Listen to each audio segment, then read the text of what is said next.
Thanks be to God.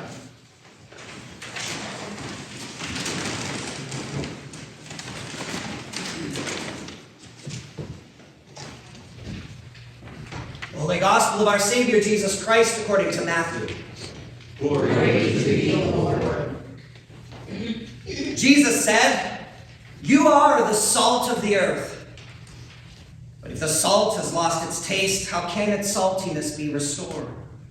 It is no longer good for anything, but is thrown out and trampled underfoot. You are the light of the world.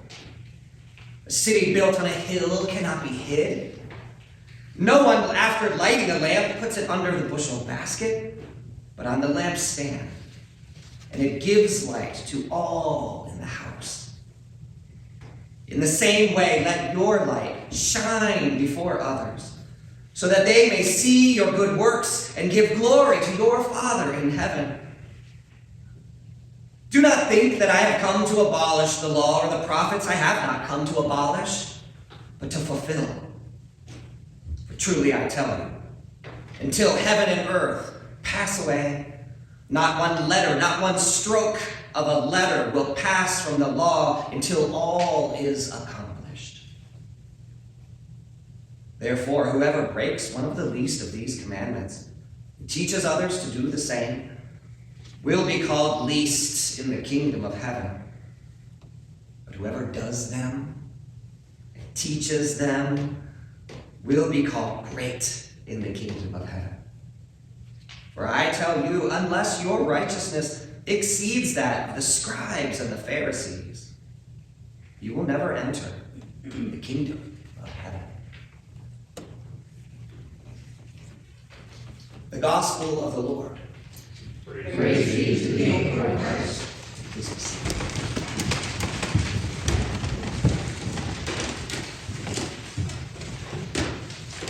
I'd like to start this morning in a very dark place.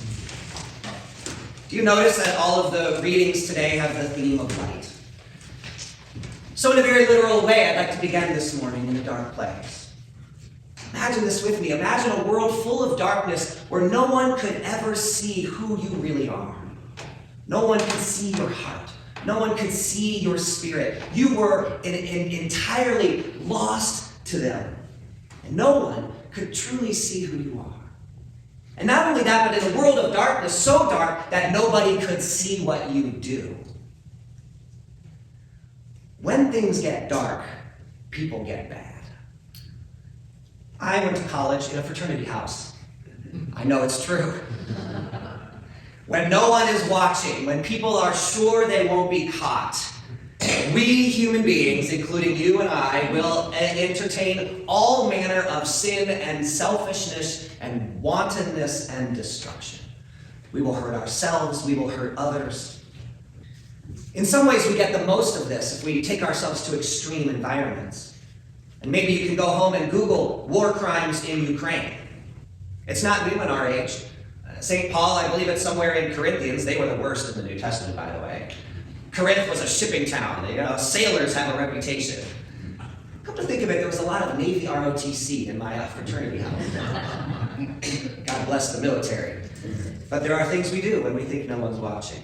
And St. Paul has to say to the Corinthians, think about all the things you do in the darkness. Come out of the darkness and into the light. It's no less today than in Paul's time. We could go all the way back to the ancient Israelites. Moses is up on the mountain doing God's work, and he comes down the mountain, and what does he see? But the Israelites have gone into sort of a wild state with one another, the kind of things that would make a good Christian blush. And Moses can't believe it, and yet we shouldn't be surprised, because this is how people act when there's no light, when they think nobody is looking, when they're not thinking about who they are, who the others are, but are just acting on instinct. And so Moses brings them the law. It's a gift from God, and it's a gift, the law itself for them in this moment represents the light. And the law that Moses gives to them is supposed to begin to shine a light in these areas that are lost, to help them to see where before they were blind. And I want you to hear these words of the law not as like prohibitions, right? Or proscriptions of things you can't do or must do, someone trying to control your life, and stop for a second and see them as revelations. Hear these laws as a light from God to help us to truly see our own value and our own innate worth, to see the actions of the world around us, to truly see the value of others. And here I'm going to take a step aside because I love to do the 10 Commandments with my fingers. If you can't remember this, I'll teach it to you later. But here's how it goes. Each finger is a commandment, and you can remember by how they look. So here are these commandments. I am the Lord your God. I am the Lord your God. There is a God who's watching. 2, you shall have no other gods before me. There's no one else who's going to lead you any better than I. There are no 2. There's just 1. 3, don't take my name in vain. This is a W for words. Your words matter. People are listening. You have an effect on others, and you have an effect on your spirit and on God. Don't take my name in vain. And 4, keep the Sabbath day holy. The thumb is resting. Now listen to this. A God who says, I want you to rest. You are not slaves. I will not work you to the bone. You have basic human dignity. I know the world is hard, but one day out of 7, you must rest and enjoy me and enjoy my creation. You see, little by little, we're beginning to see. 5, it looks like a pledge. Honor your father and your mother.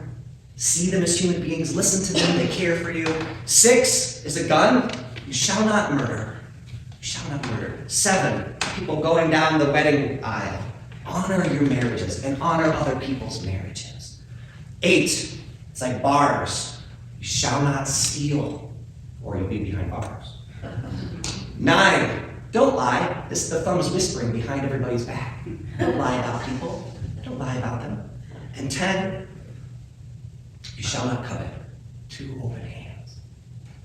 To a people who are sort of being bound by their passions and acting out everything on any side, these words come to them as a light, to help them to recognize who they are, to help them to realize they're seen, that their behavior matters, and to begin to see other people, as people who vows to one another in their marriages, to begin to see other people who have property which ought to be honored, to begin to see other people like your parents as real human beings, a light that comes to the people from the outside and begins to carry them forward. And the words of the prophets begin to do the same. I want you to notice that for the Israelites, it wasn't enough to believe in God. They all believed in God, and they were still crazy. They needed the light. And today we hear the words of the prophets. And the prophets are talking to a bunch of people who believe in God and yet are far away from God. And why? Because they cannot see, they don't believe they're being seen, and they cannot see one another. And the words of the prophet are acting like a light for the people to help them suddenly to realize their innate selfishness, even in their religiosity. We believe in God, and so we'll have a fast day. That's all about me humbling myself, all about me bowing down myself like a bulrush, all about me and all the things that I'm giving up, and an absolute blindness. And you see a spiritual darkness to their need for one another, to their need for God, to the effects of their injustice, which are mounting. And the words of the prophet shine a light on all of these things. And if they would open their eyes and see, to begin to set them right. And here's where I want you to see like the limited nature of the law, the limited nature of the prophets. Today in the gospel, Jesus says, I'm not going to abolish the law. I'm not going to abolish the prophets. I'm the fulfillment of the law and the prophets. I, in me, in who I am, all of that light is found here and more because I've come to fulfill it all. And ask yourself if there's any darkness at all in the world that we don't see illumined by Christ. Who are you? Who are we really? We see it in Christ. Made in the image of God. We're so valuable to God. God would do anything for you.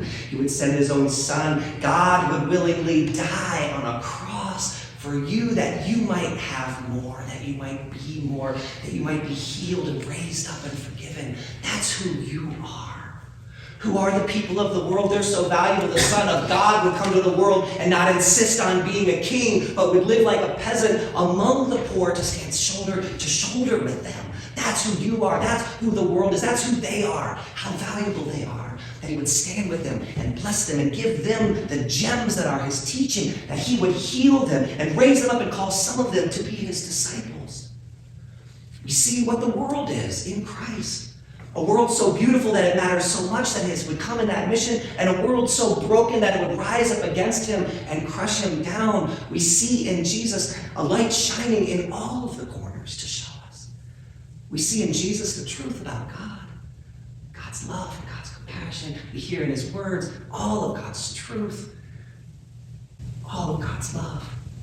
Jesus is the one who stands in every way as the light above lights, the one true light that gives light to the world. And then he says to us, you are the light. You are the light. I need you to be lights. I need you to shine with my light. I need you to shine so brightly that I am the light glowing within you. I need you to carry this light. The same light as the law, the same light as the prophet, the same light Jesus would say that I came to bring. I give that to you in the Spirit. You are filled with the Spirit. You are holy because God dwells in you through me. I need you to shine, each and every one of you, every day, wherever you go. The world needs it. Imagine the world without that law. Imagine the Israelites without that law. Sometimes you need to go, you need to be that law. You need to shine that way. You need to tell somebody you shall not steal. You need to shine and be a witness to show what it means to honor a marriage vow. You need to be a person who refuses to steal, to be a person who shines so brightly with hands that are open, refusing to covet, but accepting what comes and having a spirit that is full of peace. When you do that, you shine, and not only inward, but you need to shine like the words of that prophet. You need to do it wherever you go, and whatever is happening around you, you need to shine with that light that says, let the oppressed go free and release people from every yoke, and to feed the hungry and to clothe the poor, and not to hide from those who need your words and need your presence, but to be present with them.